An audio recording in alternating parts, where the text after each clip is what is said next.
Ok, bueno, me van a perdonar, empezamos a las 6:15. Quiere decir que, hora Miami, quiere decir que vamos a estar con ustedes una hora, 7:15, hora Miami.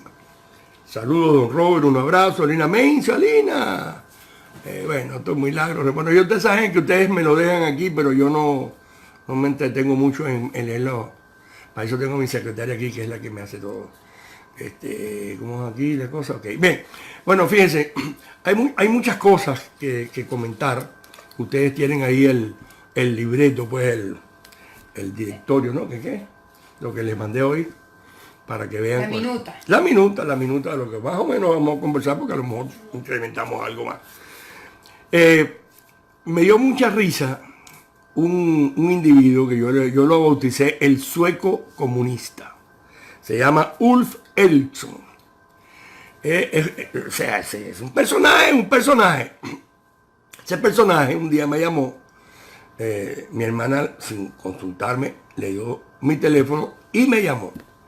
Y entonces, por teléfono me dijo que él estaba preparando una masacre en Venezuela, con un grupo de señoras que iban a ir él la iba a mandar a Fuerte Tiuna, no sé dónde, entonces supuestamente la iban a matar, o iban a matar unas cuantas, y ahí iba a prender la San Pablera y una masacre y qué sé yo. Y yo le digo, mira, tú, vamos a colgar porque tú lo que estás es loco y enfermo. Y entonces,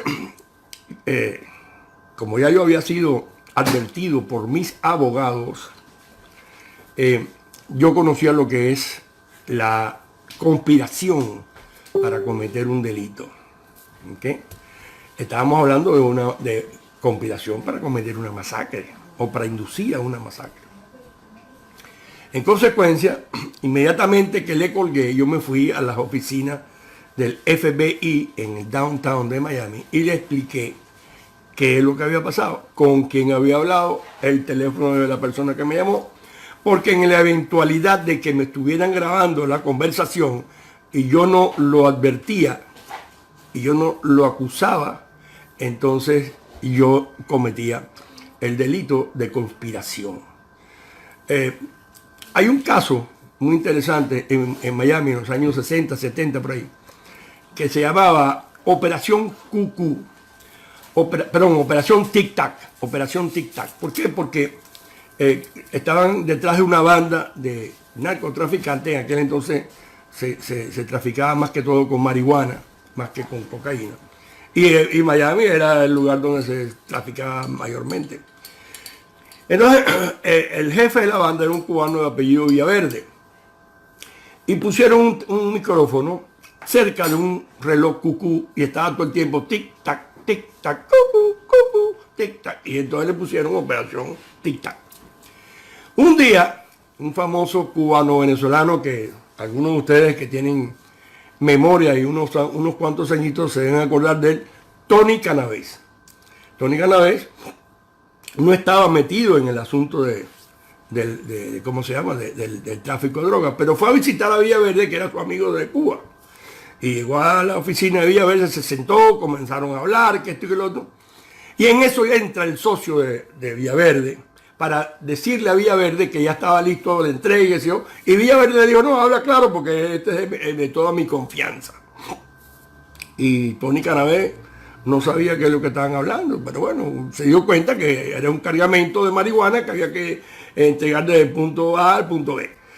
Y entonces, cuando revienta el asunto, Tony Canavés fue acusado de conspirar para traficar con estupefacientes y le echaron 5 años de cárcel. Bien, el sueco comunista, yo le digo el sueco comunista porque él pertenece al departamento, al ala más radical del Partido Demócrata norteamericano. Recuerden que no todos los demócratas son comunistas, pero todos los comunistas son demócratas, o sea, están en el Partido Demócrata. Entonces, este señor engañó un poco gente, entre ellos a mi hermana, pobrecita. Ya no, ya parece que ya entró se dio cuenta de que el tipo, además es un loco, ¿eh? Últimamente se disfrazó de soldado casco azul. Aquí yo no se lo puedo enseñar, pero mañana cuando usted sabe que yo todos mis lives yo los edito y le meto videos y fotos y cosas. Ustedes van a ver al sueco comunista hablando como un museo, con una boina azul y con un uniforme de campaña, qué sé yo, y qué tal otro, y le metió el cuento a la gente que él era representante de la ONU, o lo hizo ver. El caso es que un gran amigo mío, apellido Bueno, que yo lo quiero mucho, pobrecito, me llama y me dice, ya la ONU va a atacar a Venezuela, Robert, ¿cómo es eso? ¿Quién dijo eso? ¿Dónde está? Y me manda el video del sueco comunista, compadre. Para derrocar a un enemigo hay que conocerle. Venezuela no es una dictadura. No es una dictadura socialista bajo el dictador Nicolás Maduro. Venezuela es un país controlado por el crimen organizado. Yo dije, nah. Entonces fíjense, esas cosas suceden mucho en estos momentos como este, como el que está viviendo Venezuela. Y están las bolas, ¿no? El laboratorio sucio. Y este yo creo que lo que pasa es que él dice que él descubrió, el sueco comunista, dice que él descubrió la Atlántida y escribió un libro y todo, donde está la Atlántida y esto, y por qué se hundió y todas esas cosas. Entonces, digo esto porque ya uno no sabe ya qué es cierto y qué no es cierto. Por ejemplo, me llegó una noticia, bueno, la saqué de Twitter, ¿no? Que traté de confirmarla, pero en la realidad lo leí tarde, no pude confirmar, pero me llamó mucho la atención. Donde dice que el partido Voluntad Popular se salió de la Internacional Socialista. No sé si eso es verdad o si eso es mentira, pero si eso es verdad, están, tú sabes, en el guaraleo y la cosa.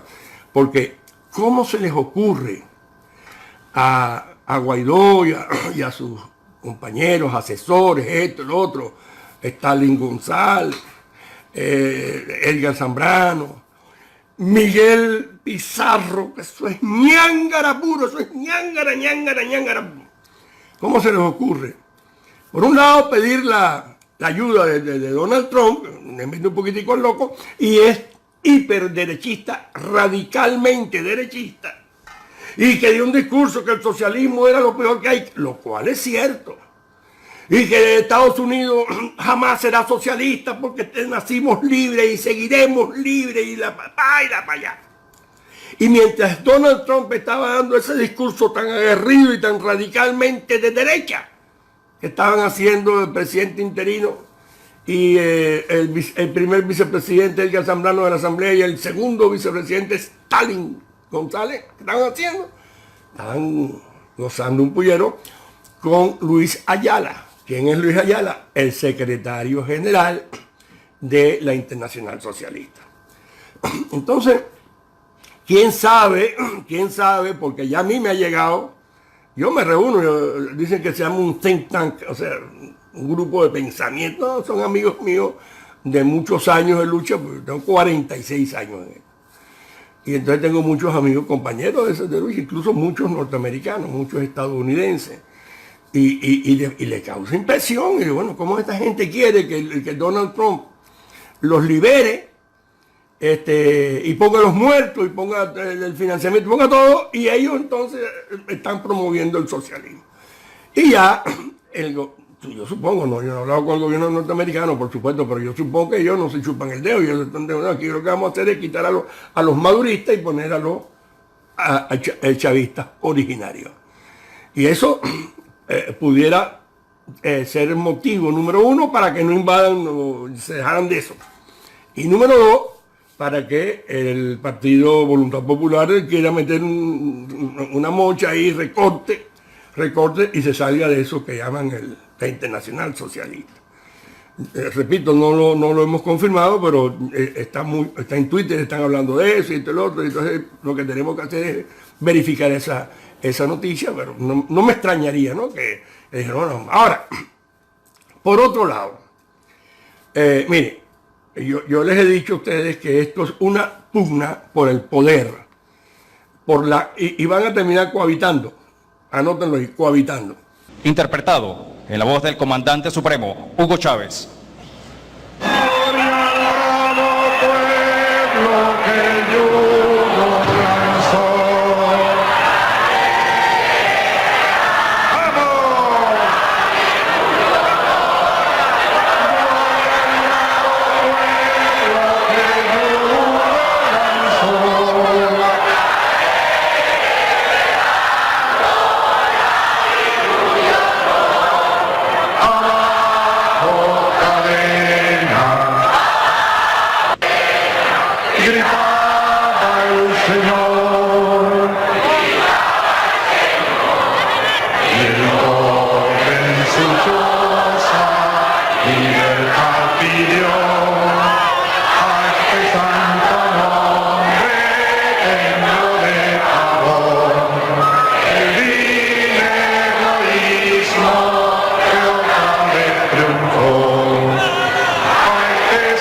unida con lazos,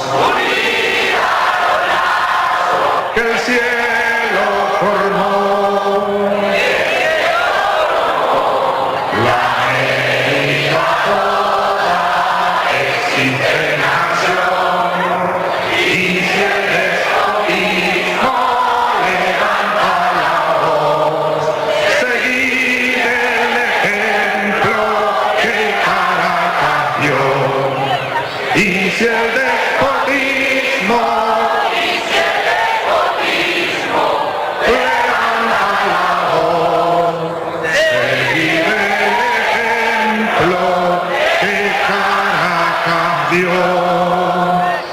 Seguid el ejemplo que Caracas dio. ¡Arriba!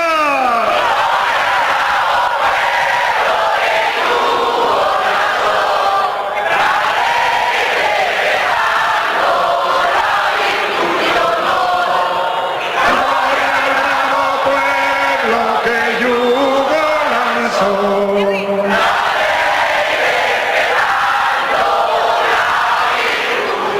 ¡Viva Venezuela!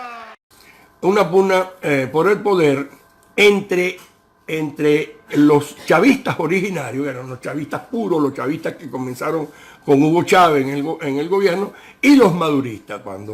Cuando le modifican la salud a Hugo Chávez en el año 2000, en el año 2012, diciembre de 2012, se la modifican, lo mandan al más allá y meten su cuerpo en la gavera número 486 del Hospital CIMEC en La Habana. Ya todo estaba cuadrado con Maduro, y Maduro un títere. Maduro no comete el error que cometió Chávez. Él se deja, él se hace querer. Entonces, cuando sucede eso, empieza una purga que yo le he llamado una noche de los cuchillos largos en cámara lenta, por episodio, por etapa, poco a poco. ¿Sabe que en la noche de los cuchillos largos se le llama a un periodo relativamente corto de unos días en donde Hitler empezó a depurar el partido nazi y raspó a medio mundo? Entonces, en Venezuela, si bien no lo han raspado así, pero lo han defenestrado, lo que en Cuba le dicen tronar. Anteriormente se le decía en Cuba psiquitrillar, y en Venezuela todavía creo que no tiene, lo desenchufan. Y hay una cantidad de chavistas originarios reunidos, conspirando desde hace mucho tiempo ya, y esto es lo que está sucediendo en Venezuela. Una guerra entre los chavistas originarios y maduristas. En ese grupo de chavistas originarios se ha colado una serie de nuevos activistas, ¿no?, que han sido reclutados, y que, como se sabe que hay dos facciones, pues unos se han ubicado en esa nueva facción, que está, por cierto, respaldada, aparentemente está respaldada por el presidente, quizás el más derechista que ha pasado por la Casa Blanca, Donald Trump. Y entonces las cosas están un poquitico paralizadas. Y oye, no sabemos por qué. Bueno, eso no quiere decir nada que... me acuerdo de mi amigo Adolfo Arena, tío de Maqui Arena, que él le gustaba hacer mucho submarinismo. Y un día nos tiramos ahí en Caraballeda, como una milla más adentro.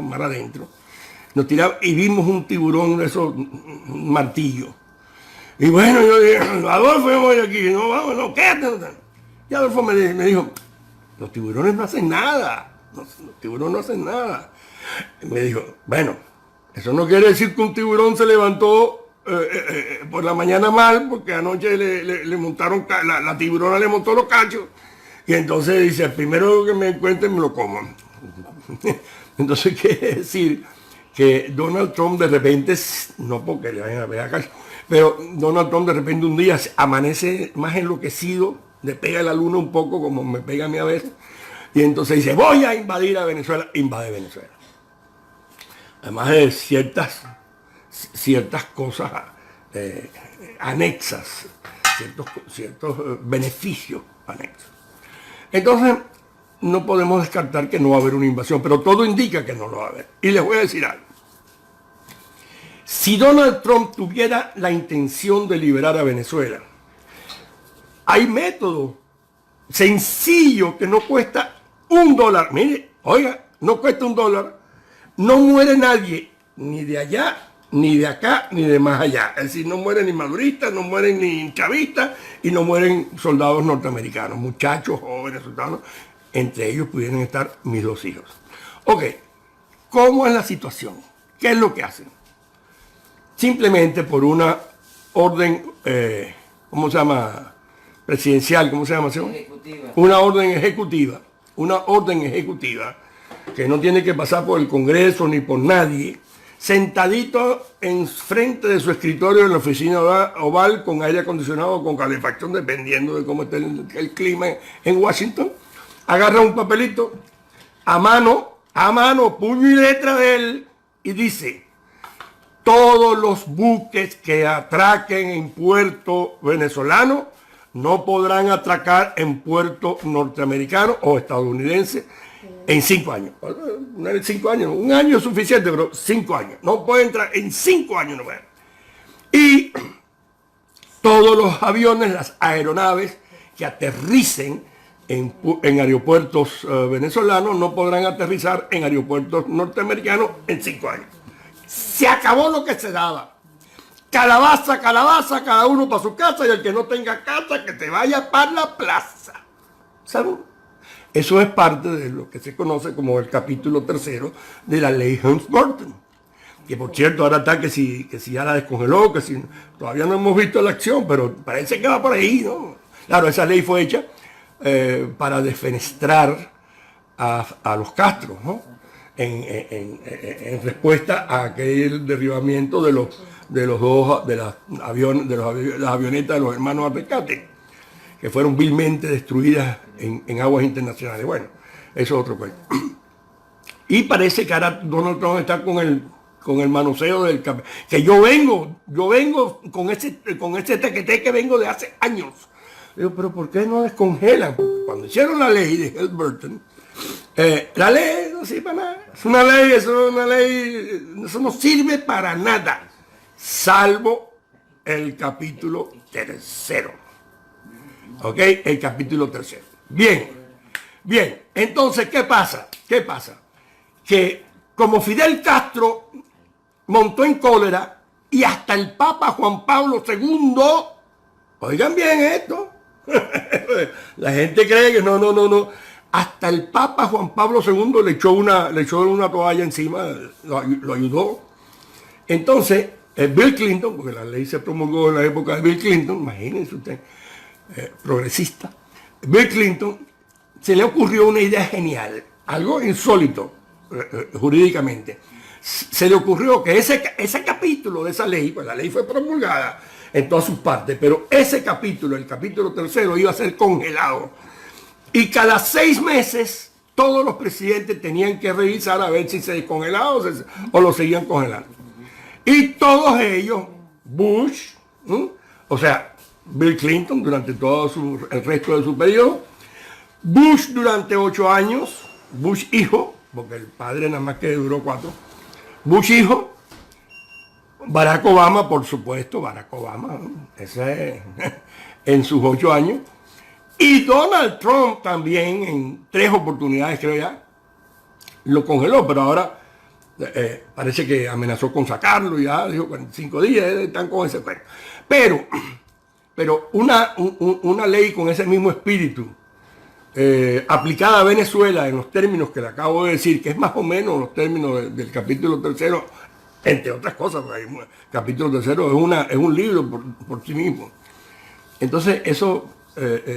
nadie, ¿por qué? Porque si yo le quiero mandar a Venezuela, por ejemplo aquí en Miami que hay el negocio ese fabuloso, de súper enchufado, todos están enchufados, se llama puerta a puerta, el negocio puerta a puerta, donde tú llegas, y yo tengo familia hiper antichavista, no quieren, es más, esta persona no puede ni siquiera escuchar a Maduro hablar porque le da vértigo. Y entonces él lo lee un poquito ahí, que dijo, ok. Cuando hay periódico, porque dicen que a veces no hay periódico y el punto de venta no funciona, un lío de eso. Pero él viene aquí cada ratico y compra de todo, pañales para su nieto, no sé cuánto, para aquí, para allá, que esto, que el otro. Y todo lo manda por el sistema puerta a puerta. ¿Qué tal? Ahora, para que haya ese sistema puerta a puerta, tiene que haber una conchupancia entre los agentes aduanales y la Guardia Nacional Bolivariana. Mata gente, mata a los muchachos. Entonces, estamos en esa conchupancia generalizada. En esa conchupancia. Bueno, esas empresas no podrían mandarle nada puerta a puerta a nadie, ni puerta a puerta, ni tradicional a nadie, porque ¿en qué barco los va a mandar? ¿O en qué aviones los va a mandar? Porque los aviones no son de ellos, y además, si el avión es de él y está en Miami, yo monto la carga de a un consolidado, lo monto en mi avión y lo mando para Venezuela, porque el avión es mío, pero no puede regresar para acá. Después no puede regresar para acá porque ya tocó tierra allá, no puede tocar tierra aquí. Y entonces la cosa se pone peluda. Ahí sí cae. Está aquí dando el dinerito por aquí, el dinerito por allá, congelando cuentas por aquí. No. Se acabó lo que se da. Usted va para allá, bueno, escoja. Entre traer mercancía para acá o llevar mercancía de aquí para el resto del mundo, o trabajar nada más que con Venezuela. Ya te sabe, ya está. Eso es soberano. Ahí no está ejerciendo imperialismo, que ya vamos a hablar de imperialismo también. Ahí no se está ejerciendo imperialismo ni esas cosas. Entonces, por un lado, ¿por qué Donald Trump no hace eso? Porque habla de invadir y tengo entonces en la carpeta aquí 5.000 soldados para Colombia y todo ese show. Pero si lo que tiene que hacer es un capitulito tipo tercero de la ley Helms-Burton, y muerto el perro se acabó la rabia. Ya está. Ahora no se hace. Pero por otro lado hay otra cosa mucho más interesante que yo llego y veo. Y yo lo converso, pues tengo gente que tuvo muchos años, analistas muy importantes, sobre todo analistas en el área del Caribe, etc. Conocen lo que están diciendo y lo que hablan. ¿Por qué razón la Asamblea Nacional, por orden del presidente interino encargado, Juan Guaidó, no invoca el capítulo, el numeral 11 del artículo 187, que le permitiría constitucionalmente pedir una ayuda internacional? Eso es algo parecido a lo que hubo en Cuba con la enmienda Platt. Cuando los Estados Unidos se quedaron con Cuba, con Puerto Rico, con Filipinas y Guam, después de la guerra con España, a finales del siglo antepasado, se hizo una constitución. Y después le dieron la libertad a Cuba, la independencia total en 1902, pero hicieron una constitución. Y Platt era un alto funcionario diplomático y funcionario norteamericano, le metió una enmienda que se llamaba la enmienda Platt, en honor a su apellido. Y entonces, ¿qué es lo que decía la enmienda Platt? Decía que los norteamericanos tenían el derecho, o sea, el gobierno estadounidense, tenían el derecho de invadir Cuba si ellos consideraban, pues está a 90 millas de Estados Unidos, si ellos consideraban que peligraba la seguridad de su país, de su territorio, Estados Unidos. Esa enmienda Platt nos hubiera salvado a todo el mundo, hubiera salvado a los venezolanos, hubiera salvado a los chilenos, a los colombianos, a los nicaragüenses, a los angolanos. Hubiera sido una maravilla la enmienda Platt de esa, pero llegó el general Machado en el año 30 y pico, 31, 32, por ahí, me acuerdo bien, pero cayó en el 33, así que fue antes. Llega el general Machado y quita la enmienda Platt porque éramos soberanos, porque eso era una inherencia de la soberanía cubana y el otro, y nos rasparon. Nos quedamos a pie. Nos quedamos en la calle, como diría la abuela Carmelina, que en paz descanse, nos quedamos en la calle y sin llavín. Entonces el artículo 187 en su numeral 11 es una especie de enmienda Platt, pero mejor, porque en esta oportunidad no es que los norteamericanos consideraban que iban a invadir, que tenían derecho a invadir Venezuela. Era que los venezolanos, la Asamblea Nacional, está solicitándole a la comunidad internacional, a la ONU, a quien sea, a Estados Unidos, a una coalición de gobierno, está solicitando auxilio. ¡Auxilio! Cuenta el chino. Estaba Fidel Castro, estaban preparando a Fidel Castro un discurso. Y entonces el chinito, hay un chinito ahí que estaba viendo todo, ¿no? Y entonces ve que traen unos aparatos grandes, que eso que eran unas bocinas, unos altoparlantes. Y entonces llega el chino y pregunta, ¿y eso para qué? Y entonces le dice, no, chino, estos son altoparlantes para que lo oiga todo el mundo. Dice, y uno habla por ahí, lo escucha todo el mundo. Dice, sí, todo el mundo. Y dice chino, ¿yo puedo decir una palabra? Dice, claro. Entonces le dan el micrófono al chino y el chino dice, ¡auxilio! Bueno, ese auxilio es el que la Asamblea Nacional tiene que gritar invocando el artículo 187 en su numeral 11. ¿Por qué no lo hacen? Pregúntense, ¿por qué no lo hacen? Y los norteamericanos también se preguntan por qué no lo hacen. ¿Eh?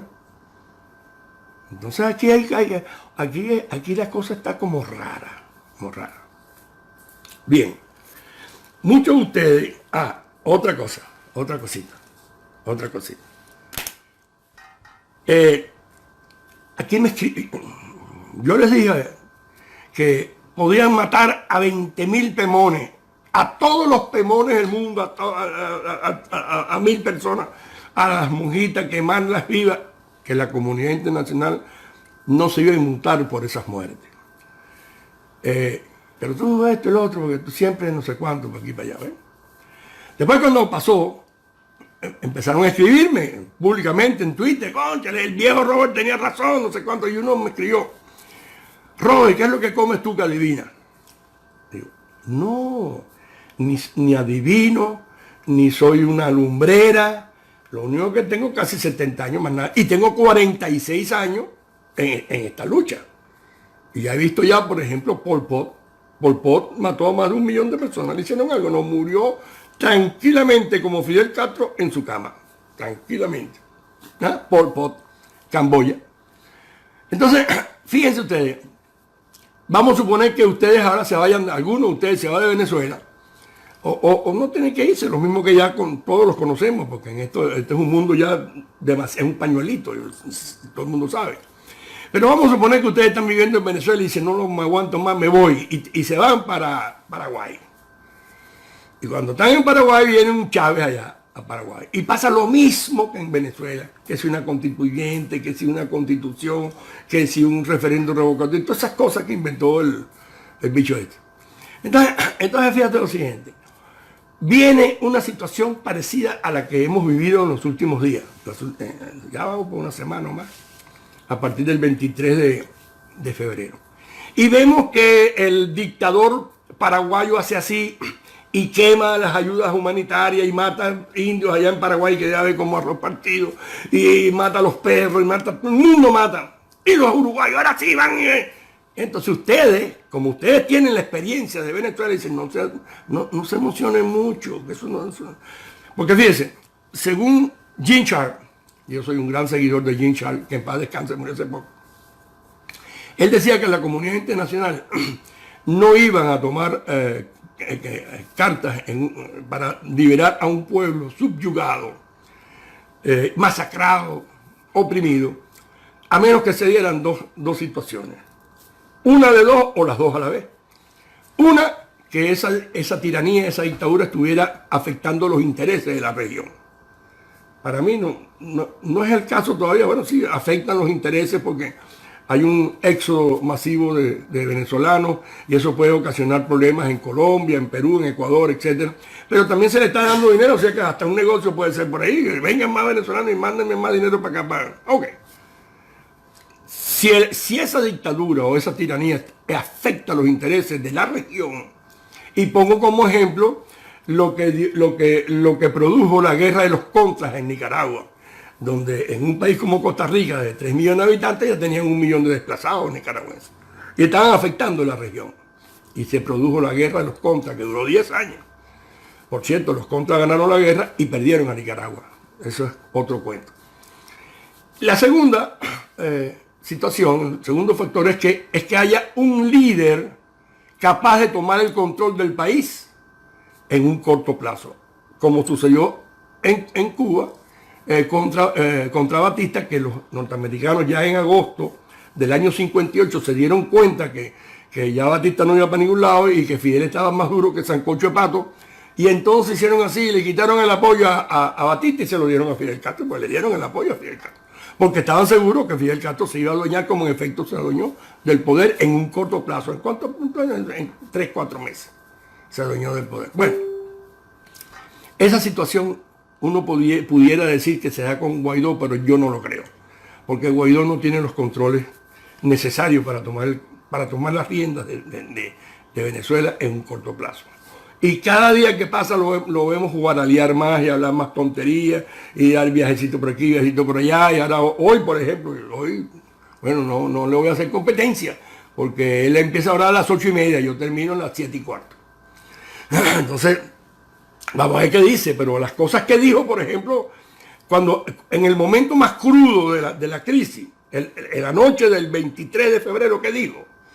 Dijo que iba a nombrar a Edgar Zambrano, un samuro cuidando carne, para que coordinar la información con la ONG, con la Asamblea Nacional y con no sé quién más. Número 2, que iba a pedirle a Bachelet que se fuera para Venezuela para que viera cómo se batía el cobre ahí, para que viera in situ cómo masacraban a los indios pemones. Yo no estoy allá y yo sé cómo uno lo sabe. Bachelet sabe más que Juan Guaidó lo que sucede en Venezuela. Él no sabe tanto como Bachelet. Y la tercera bobería, no me acuerdo cuál fue la tercera bobería que dijo. Eso fue en el momento de la crisis más dura, el 23 de febrero en la noche. Si mal no estoy. A veces. Pero bueno, ahí está. Entonces ahora está dando vuelta por todos lados.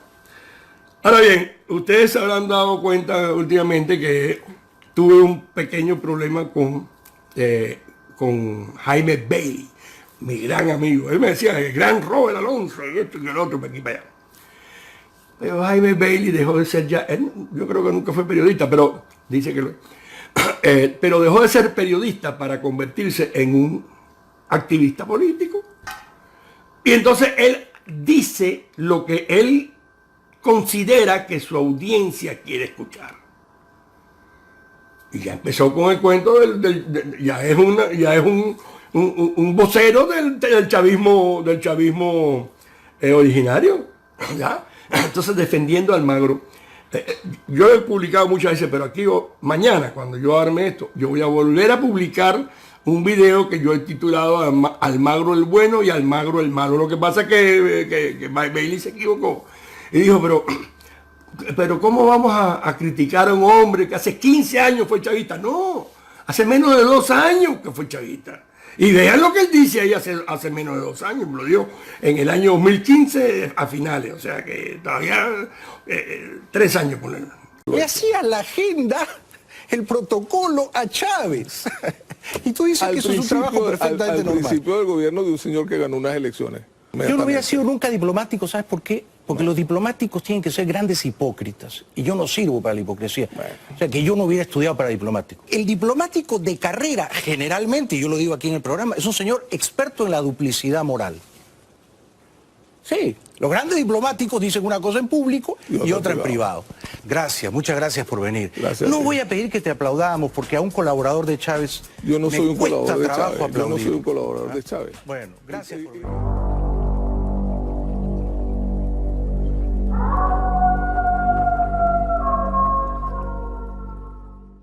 Yo creo que lo que tenemos que debatir acá no es si Almagro fue chavista hace 15 años. Lo que tenemos que debatir es cómo le ganamos a Maduro. Para ganarle a Maduro necesitamos a Almagro.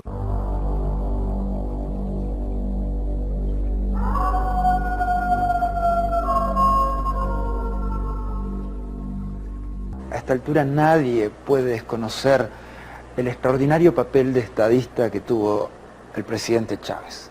Y que tiene, porque su legado permanece, y el presidente Chávez nos dejó, en ese periodo de gestión, nos dejó CELAC, nos dejó el ALBA, nos dejó UNASUR, nos dejó el ingreso al propio Mercosur, fortaleció todos los mecanismos de intercambio dentro de la región, tuvo una visión clara y estratégica además de proyectar todos esos mecanismos de integración y de consolidación y de coordinación de políticas internacionalmente. Y el canciller de Uruguay, Luis Almagro, condenó la nueva agresión que promueve Estados Unidos contra Venezuela. El presidente, como es de conocimiento de todos ustedes, estima que mecanismos como sanciones unilaterales no constituyen un instrumento válido ni conforme al derecho internacional y nunca han servido para fortalecer los posicionamientos de los pueblos, que son en definitiva quienes verdaderamente ejercen la función de autodeterminación y de marcar los cambios en las democracias de nuestras regiones. El diplomático uruguayo, el anfitrión, anunció que Estados Unidos pretende desestabilizar América Latina atacando a Venezuela. Este tipo de sanciones que definitivamente traen perjuicios a los pueblos y que desestabilizan sus democracias, también desestabilizan la región, porque la democracia en Venezuela es un instrumento fundamental de estabilidad en la región. Entendemos que es necesario continuar fortaleciendo la democracia y el diálogo en Venezuela. Entendemos por nuestra parte que de hacer todos los aportes necesarios para generar las mejores condiciones para que esta estabilidad tan necesaria en Venezuela no se vea afectada por factores exógenos y externos.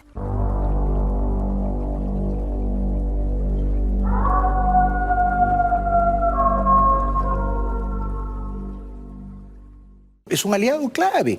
Para ganarle a Maduro, Roger, tenemos que convencer a Trump de usar la fuerza militar, porque de otra manera no le vamos a ganar. Creo que tú lo tienes así de claro, ¿no?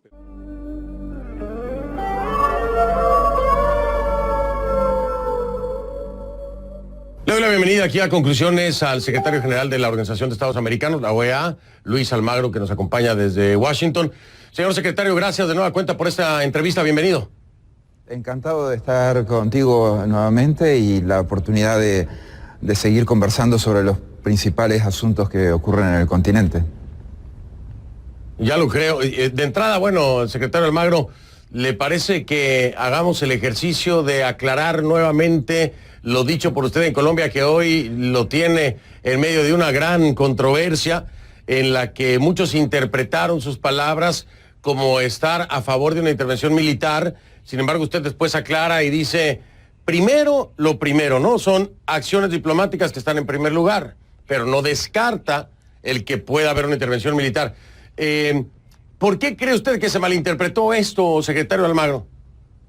Mire, yo creo que esta entrevista también la van a estar mirando por lo menos 3 o 4 personas vinculadas al régimen venezolano que van a estar buscando la forma de sacarme de contexto también en lo que declaré ahora. Eso es una constante permanente de lo que ocurre. De todas formas, creo que se pudo haber inducido a error a la gente el hecho de que yo reiteré el acápite de la pregunta, algo que nunca hago porque no corresponde. Siempre uno tiene que hacer su propio razonamiento para llegar hasta el punto de la pregunta. Entonces, si es necesario aclarar nuevamente, creo que sí, porque si uno ve un poco la prensa y me estaban comentando respecto a algunas publicaciones, algunos medios en el continente, específicamente también en mi país, en Uruguay, donde se daba algo muy raro, ¿no? Porque a los dirigentes políticos que comentaban la noticia, parecía que no les había quedado claro las aclaraciones, o sea, seguían hablando en la misma terminología, ¿no? Autoridades y dirigentes políticos. En cambio, la gente que comentaba las noticias, los comentarios de los lectores, tenían muy claro lo que yo había dicho. Entonces, esta aclaración nuevamente para para esa dirigencia tiene que ver con, obviamente, lo que hemos señalado y reiterado, pero no ahora, desde siempre. Estamos en contra de la ilegitimidad de cualquier ataque armado, agresión, intervención ilegítima, intervención militar que se dé en el continente o en cualquier parte del mundo.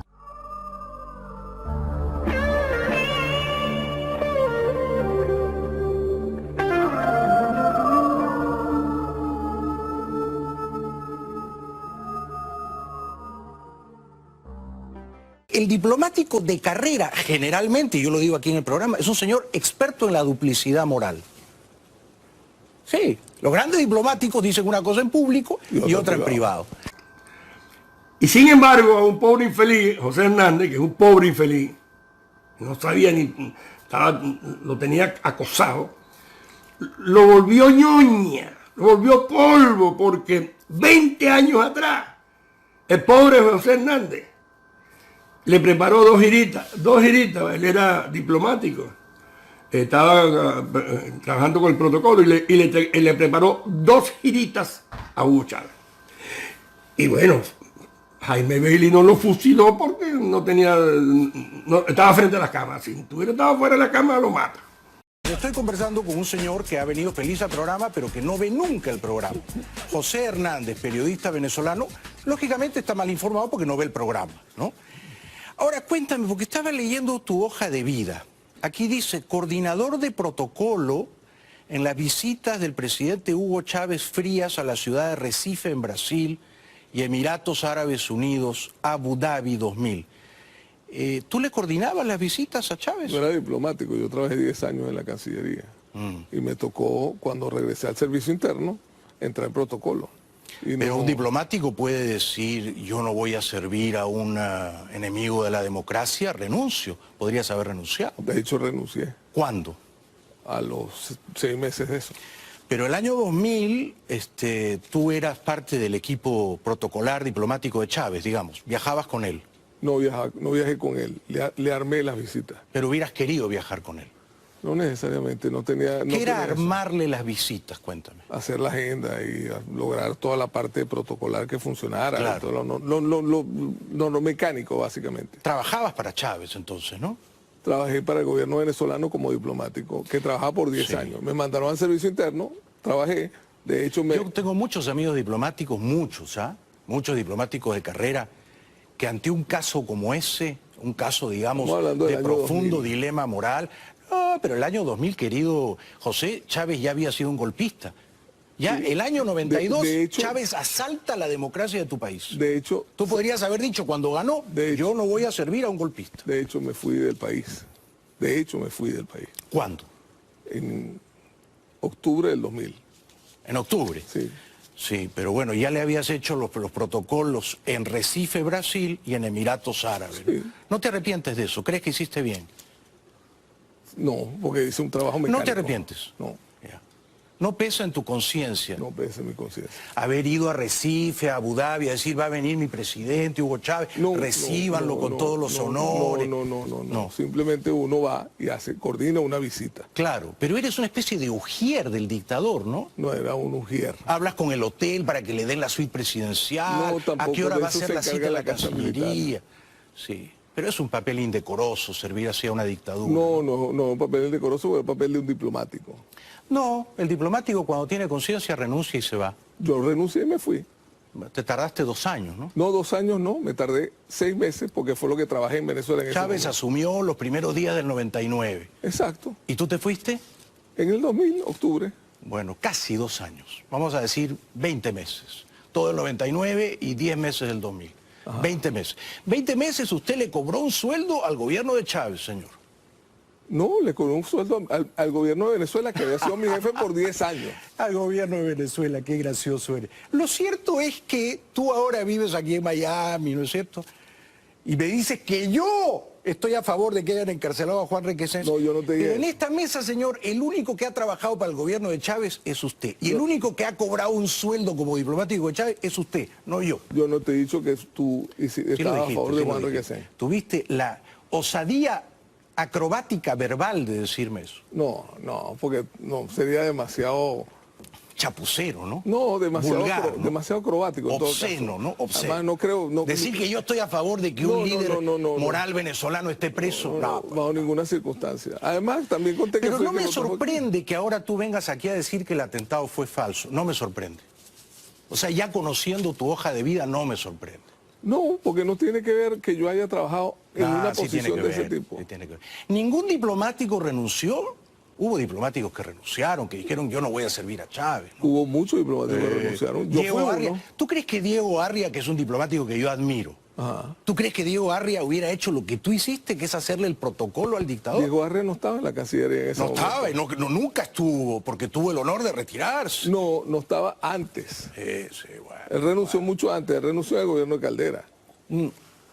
¿Sabes qué pasa? El problema contigo es que no te arrepientes. Tú tendrías que decir, pido disculpas. Yo debí renunciar, no estar haciéndole la agenda al dictador. Tú dices que no, que estuvo bien lo que hiciste. Yo hacía un trabajo que me tocaba como diplomático, era mi carrera. Esto es lo mismo que podría decir Arreaza, por ejemplo. O sea, te quedaste con Chávez porque tenías miedo. No me quedé, me fui. De hecho, me fui. Después de 20 meses. No 20 meses. Yo trabajé en la Cancillería. Contemos juntos los meses? No, yo trabajé en la Cancillería poco tiempo. Yo trabajé de enero a octubre. Sí. Pero bueno, todo el 99 y hasta octubre del 2000. Todo bien. No nos vamos a pelear. Yo creo que siempre cuando uno se equivoca es mejor decir, me equivoqué. Hubiera sido más lindo en tu hoja de vida que no apareciera esa mancha. No, yo hice un trabajo que claro. No tengo ninguna razón para arrepentirme por haberlo hecho. Le hacías la agenda, el protocolo a Chávez. Y tú dices que eso es un trabajo perfectamente normal. Al principio del gobierno de un señor que ganó unas elecciones. Pero que había sido un golpista. Y que yo combatí en el golpe de Estado. Bueno, hubieras seguido combatiéndolo, no te hubieras arrodillado luego. No me arrodillé. Bueno, claro que te arrodillaste. No me arrodillé. Equipo de protocolo. No me arrodillé, Te acomodaste. ¿Te gusta más ese verbo? No me acomodé. Simplemente seguí trabajando en mi carrera. Pero Chávez era ya. El primer día que él asume, que dice juro por esta moribunda constitución, Chávez ya estaba colonizado mentalmente por Fidel Castro. El propósito de Chávez era cargarse la democracia venezolana y lo hizo. O sea, si tú hubieras sido diplomático en esa situación, tú hubieras renunciado. Yo no hubiera sido nunca diplomático, ¿sabes por qué? Porque los diplomáticos tienen que ser grandes hipócritas. Y yo no sirvo para la hipocresía. Bueno. O sea, que yo no hubiera estudiado para diplomático. Bueno, pero eso a mí me tocó la carrera y la hice. Claro, por eso te digo, por eso es que niegas el atentado. El diplomático de carrera, generalmente, y yo lo digo aquí en el programa, es un señor experto en la duplicidad moral. Sí, los grandes diplomáticos dicen una cosa en público y otra en privado. Entonces tú, por ejemplo, sales en público acá y posas como un antichavista, porque a estas alturas ya conviene posar. No, yo no poso como un antichavista. Pero luego, en el currículum, yo me encuentro con un señor que trabajó con Chávez. Eso es muy diplomático. Tú me vas a decir ahora, pensando que yo te voy a creer, que tú no votaste por Chávez. No tengo por qué decirlo porque no voté y ese es mi problema, eso no es el tan tuyo. Diplomático, eso es tan diplomático. Eso es mi problema, no el tuyo. Mira, yo tengo un montón de problemas, pero uno no tengo. Uno. ¿Sabes cuál es? Yo nunca le he hecho la agenda protocolar a un dictador. Y nunca le he cobrado un sueldo a una dictadura. Este es un problema que yo no tengo. Usted vivirá con ese problema, mi querido yo no amigo. viviré con ese problema porque en ese momento yo me retiré. Claro, entiendo. Muy bien. Es la hora de retirarse también aquí del programa. Ok. Gracias, muchas gracias por venir. Gracias. No voy a pedir que te aplaudamos porque a un colaborador de Chávez yo no soy un colaborador de Chávez. Yo no soy un colaborador de Chávez. Bueno, gracias por venir. Y quizá tú fuiste un colaborador de Fujimori cuando lo combatiste también, de la manera que lo combatiste. No, yo no le hacía la agenda a Fujimori. Pero también hiciste No vengas acá a insultar, a enfangar. Y fuiste candidato presidencial y también hiciste una serie de cosas. No fui candidato presidencial. Sí. No aproveches tus últimos segundos en el programa para difamarme. No, porque no estoy está difamando. dando la verdadera catadura de tu miseria moral. No estoy difamando ni miseria moral. Sí estás. Gracias, buenas noches. Saludos a Poleo. Saludos. Ya regresamos. Y entonces defendiendo a Luis Ortega, porque Luis Ortega le dijo a Robert Vivas, yo lo voy a poner aquí, yo lo voy a editar mañana, le dijo, tú no has escuchado del término ex-chavista, Luis Ortega. Tienen que ver, amigos, los videos, se pueden meter a un portal que se llama Robert Alonso Presenta, donde hablamos Almagro el bueno y Almagro el malo. El Pero bueno, estás equivocado, porque no estás comprendiendo que hay una cosa que se llama ser ex-chavista. La fiscal Ortega Díaz es ex-chavista, fue chavista, yo la he criticado duramente, pero ahora está arrepentida. Mire, Luis Ortega es una genocida.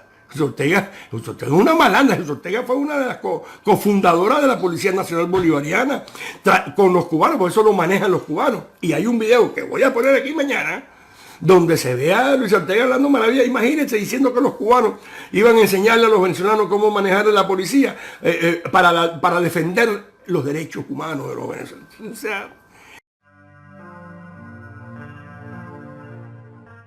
La secretaria ejecutiva del Consejo General de Policía y rectora de la Universidad Nacional Experimental de la Seguridad, Soraya El Ashkar, recibió este jueves la visita de los fiscales generales de las repúblicas de Cuba y Venezuela con el propósito de presentarles la experiencia de formación policial y del diseño de la política pública para la implementación del nuevo modelo policial venezolano.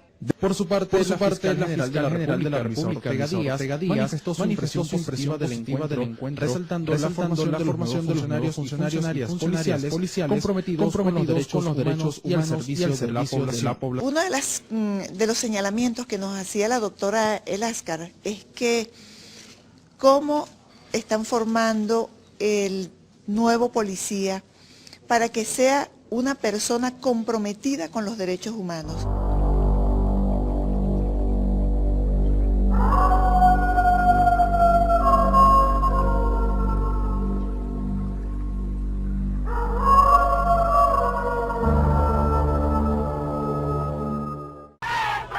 Y bajo un férreo cordón, agentes de seguridad forzaron a las mujeres a subir en 2 autobuses para trasladarlas a casa.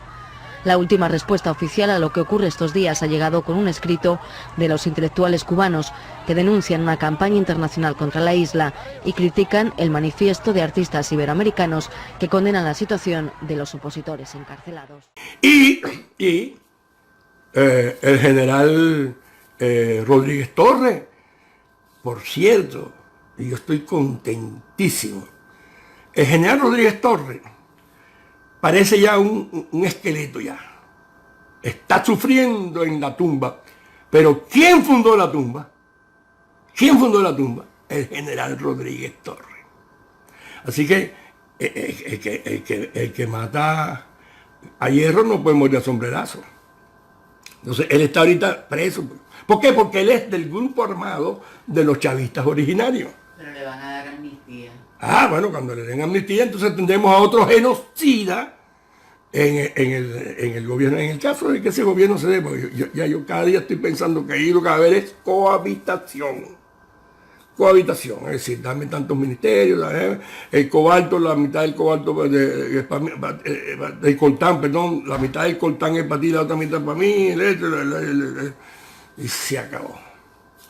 Y saldrá perdiendo Venezuela. Entonces, en consecuencia, yo le caí encima a Jaime Bailey, porque yo no estoy de acuerdo con ese acomodo de que ahora yo necesito tener un rating en el programa, ¿verdad? Y lo tiene. Entonces voy a decir, ¿qué es lo que está diciendo la gente ahorita? Ah, no, que el rey es Guaidó, entonces vamos a hablar bien de Guaidó. Cuando Guaidó calla un poquitico en desgracia, entonces ahí Jaime Bailey lo vuelve añicos lo vuelve.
Ya comenté lo de Jaime Bailey.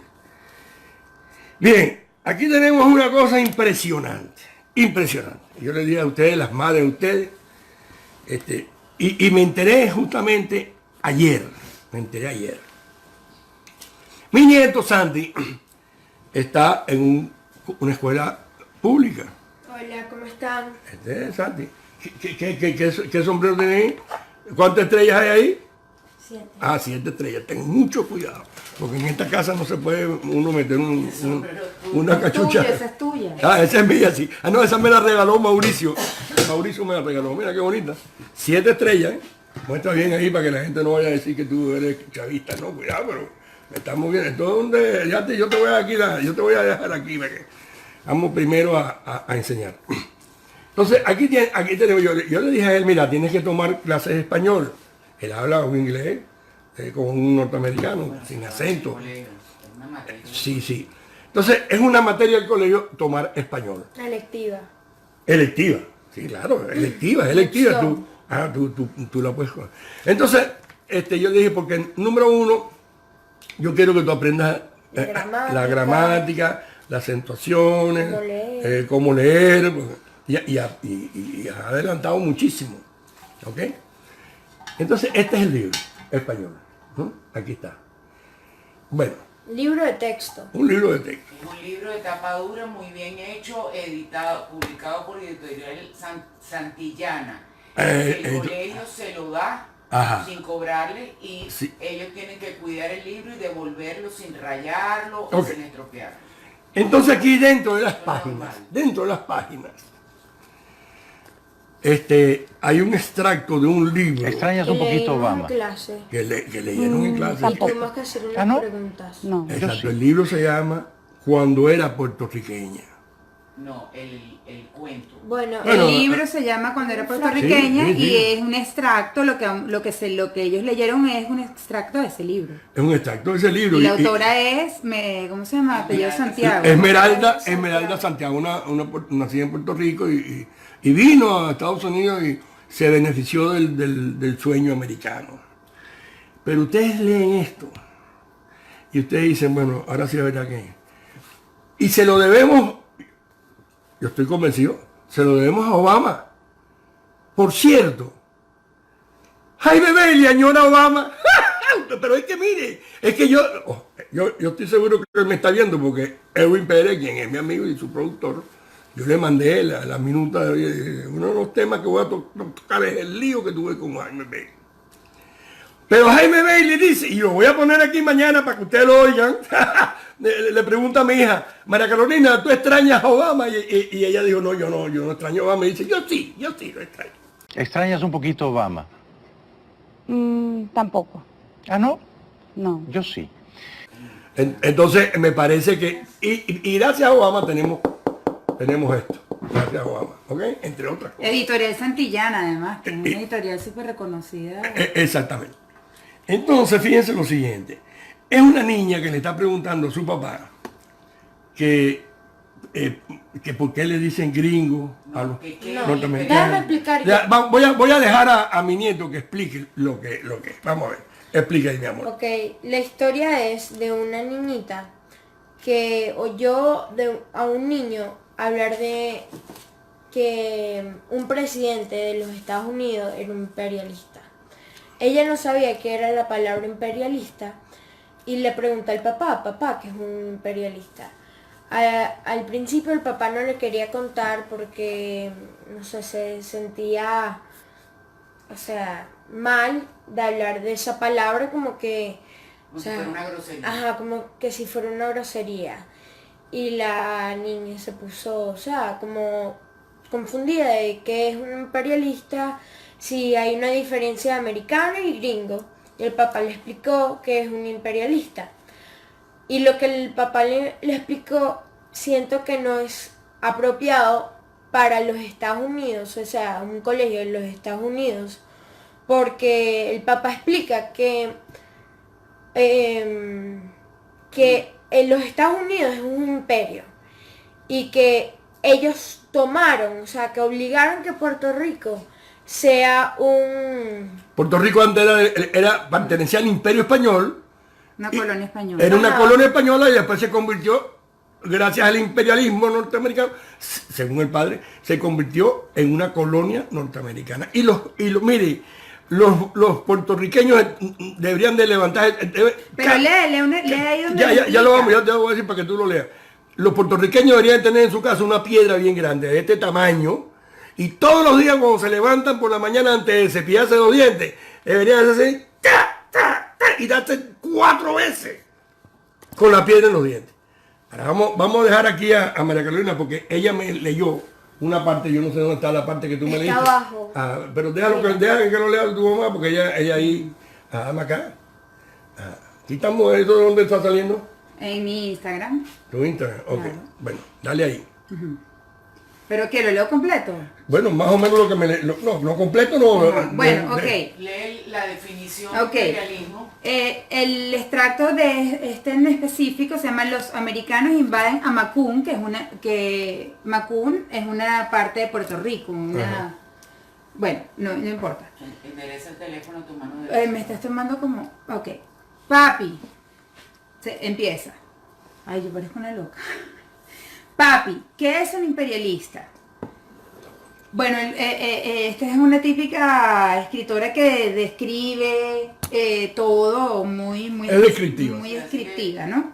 Papi, ¿qué es un imperialista? Paró el martillo en medio martillazo y se me quedó mirando. ¿Dónde oíste esa palabra? Ignacio Sepúlveda dijo que Eisenhower es un imperialista como todos los gringos. Papi miró a su alrededor como si alguien estuviera escondido detrás de un palo escuchándonos hablar. O sea, que ya ahí te está demostrando como que el papá se siente además como escuchado, perseguido, amenazado, ¿no? Ajá.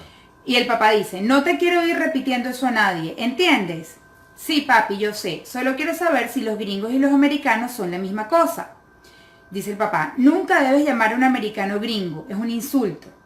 ¿Pero por qué? Porque sí, y el nombre del presidente se pronuncia Ike, no Ike. Volvió a martillar contra la pared. Me pareció raro que papi no me contestara una de mis preguntas. Le di un clavo del pote a sus pies. ¿Por qué es un insulto? Bueno, dejó martillar, Entonces le dice, Puerto Rico fue una colonia española después que Colón pisó tierra en Mayagüez. La niña le responde, eso me lo enseñaron en la escuela. No interrumpas, dijo el papá. Disculpa. En el 1898, la Marina de los Estados Unidos invadió a Puerto Rico y nos hicieron una colonia americana. Muchos puertorriqueños quieren cambiar eso. Llaman a los americanos imperialistas, que quiere decir que los americanos quieren convertir a nuestro país y nuestra cultura igual a la de ellos. Está en el texto de los niños americanos. Abajo dice, nota al pie de página. Imperialista, adjetivo, persona que apoya el dominio de un país sobre otro u otros por medio de la fuerza militar, económica o política. Es por eso que nos enseñan inglés en la escuela, para que hablemos como ellos. Asimismo. Pues yo no voy a aprender inglés para no volverme americana, se rió. Ser americana no es solo un idioma, negrita, son otras muchas cosas. ¿Cómo qué? Como las comidas que comes, la música que escuchas, las creencias. Bueno, aquí le pregunta que si creen los americanos en Dios, él dice que sí, que algunos, ¿qué tal? Nosotros los llamamos gringos, ellos nos... no. ¿Por qué los americanos les dicen gringos? La respuesta que no es respuesta, sino que le dice, nosotros los llamamos gringos, ellos nos llaman speaks. ¿Qué quiere decir eso? Bueno, se sentó, puso sus codos sobre sus rodillas y miró el suelo como si estuviera abochornado. O sea, ya le están transmitiendo el abochorno, el complejo, la cosa, no sé qué, que los americanos le provocan a los pobres puertorriqueños. Hay muchos puertorriqueños en Nueva York. Y cuando un americano les habla, dicen, I no speak English, en vez de I don't speak English. Se burlan de nuestro acento. Dice la niña, pero los americanos tienen acento cuando hablan español. Sí, es verdad, los que no se preocupan de aprender el idioma bien. Empujó su sombrero hasta la parte de atrás de su cabeza y alzó que hermoso tostada cara, papá. Eso es parte de ser imperialista. Ellos quieren que se hagan las cosas a su manera, aún en nuestro propio país. Pero no es justo. No es justo. Bueno, nena, tengo que terminar esto. ¿Me quieres ayudar? Bueno, ajá. Dice otra vez la niña, si nos comemos toda esa comida americana que nos dieron en el centro comunal, nos volvemos americanos. Está como Delcy que dice que la comida de la ayuda humanitaria estaba infectada, no sé qué. Dio un martillazo contra la pared, me miró con una amplia sonrisa y dijo, solo si te gusta más que nuestro arroz con habichuelas. Así termina ahora yo quiero en off, no, porque parezco una gallina mata escobazo. Ahora yo quiero en off comentar que el estado de la Florida, María Carolina lo buscó hace un rato, es uno de los estados a donde la Junta de Educación escoge los libros. Aparentemente no es cada colegio. Entonces me gustaría los que quieran escribirle a Marco Rubio o a cualquiera de las personas que forman parte de la Junta Educativa de la Florida, a decirles que el libro está dirigido para los niños puertorriqueños, porque que también está mal, exacto, todo el libro es sobre Puerto Rico y las costumbres de Puerto Rico y los lugares de Puerto Rico, que está bien, que se están dando, que si es un colegio dirigido a una comunidad de puertorriqueños que vive aquí, bueno, sí, no, de repente, tal vez, me parece de todas maneras una falta de respeto. Lo que me parece increíble es que estamos estamos viendo cómo le están lavando el cerebro a nuestros hijos, a nuestros nietos, a toda la juventud, enseñándoles que el país a donde viven es un mal país, son malos, son imperialistas, les gusta agarrarse a otros países y apropiarse de ellos. Ellos viven en este país, son ciudadanos americanos y ese es el libro de texto que tienen por obligatoriedad en el colegio. O sea... Bueno, vamos a culminar el tema con Santi. A ver, Santi, explícanos qué tú crees de eso, por favor. Bueno, yo cuando llegué a mi casa... Lo increíble es que Santi lo aceptó, él me lo dijo. Sí, bueno, pero déjalo que dígalo. Él lo diga, lo que él pensó cuando lo oyó y lo que piensa ahora. Bueno, yo el día que mi maestro leyó esa historia, yo no estaba. Y yo no pude oír lo que él dijo y esto. Pero el día que él no estaba, o sea, la próxima clase él no estaba. Y tuvimos que hacer mi maestro. Estaba un susto. La maestra venezolana. Pero, deja que no, ya, espérate. Mi maestro es nicaragüense, algo así. Y yo no pude hablar con él ese día que yo leí el cuento, porque no fue el mismo día que todos los otros. Y ese día había una sustituta venezolana. Y yo le dije, por favor, dame un ejemplo de un imperialista que yo no entiendo bien qué es. Y ella me dijo, se rió y dijo los Estados Unidos. Y yo le dije, ok. Y nada, leí el cuento. Y... No, y ella te dijo, ¿tú no te acuerdas? En Venezuela. Sí, me dijo que, le gritan Maduro imperialista, algo así. No, Maduro le dice a los Estados Unidos imperio. Sí, claro. Y nada, leí el cuento y yo acepté que los Estados Unidos era un imperio. O sea, yo pensé que lo que decía el libro por cierto. Claro, que lo que decía el libro era lo que, o sea, la verdad era. La verdad. Y las preguntas fue muy, o sea, o sea, se enfocó en qué significa un imperialista, cómo crees que se sienten los puertorriqueños. Y nada, yo me salí de la clase pensando que los Estados Unidos eran un imperio. Y no sabía si estar bravo, y ahora si alguien te pregunta a ti qué es un imperio, ¿tú qué opinas de cuál es el concepto de imperio? Primero yo digo que los imperialistas no existe, eso no existe. Pero un imperio puedes decir que es Inglaterra. O sea, decir que una persona es imperialista no existe. Okay. Claro. Pero sí hay imperios como Inglaterra, los Estados Unidos. Pero ser un imperialista no existe. y es muy, o sea, como dice mi abuelo, los comunistas dicen que los imperialistas, o sea, trata de ser, ver mal los Estados Unidos. Desvirtuaron el concepto de imperio para etiquetar. Ajá, claro. O sea, los Estados Unidos no invade otros países y claro. se queda en los otros países, a diferencia de casi que el único imperio verdadero que existe en este momento en las Américas, que se llama Cuba, que sí se adueña, invade y se adueña y es el dueño de Venezuela. ¿Y tú crees que Puerto Rico es una víctima de los Estados Unidos, Santi? No, yo creo que es el hermano lazy, o sea, el hermano flojo, porque les dan todo. Bueno, eso es otra apreciación. Lo cierto es que cuando los Estados Unidos le ganan la guerra y ellos, a España, ellos quisieron ser colonia, ellos tuvieron la opción de ser colonia. No, es que no son colonias tampoco, pero bueno. No, de pertenecer a los Estados Unidos. Bueno, ahí a donde iba a ir. Cuando Estados Unidos le gana la guerra 6 minutos a España, vamos a decir que se quedan con las islas que eran colonias de España, que era Guam, Filipinas, Cuba y Puerto Rico. Y entonces, bueno, a Filipinas le dieron la independencia en los años 40, algo así. A Cuba se la dieron en el año 1902.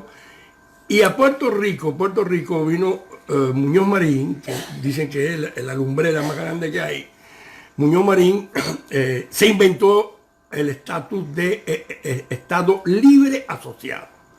Es decir, que no es en sí un Estado, pero es parte de Estados Unidos. De hecho, los puertorriqueños cuando nacen ya ciudadanos norteamericanos por nacimiento.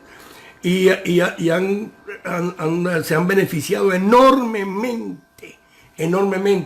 de Estados Unidos y es un beneficio que no es, vamos a decir, bilateral, porque Estados Unidos ha tenido bases militares en Vieques, en esto y lo otro, pero en realidad quien más se ha beneficiado ha sido Puerto Rico. Bueno, hemos terminado el live de hoy domingo y vamos a esperar que el próximo domingo tengamos mejores noticias que las que hoy hemos traído a nuestra audiencia. Muchas gracias y buenas noches.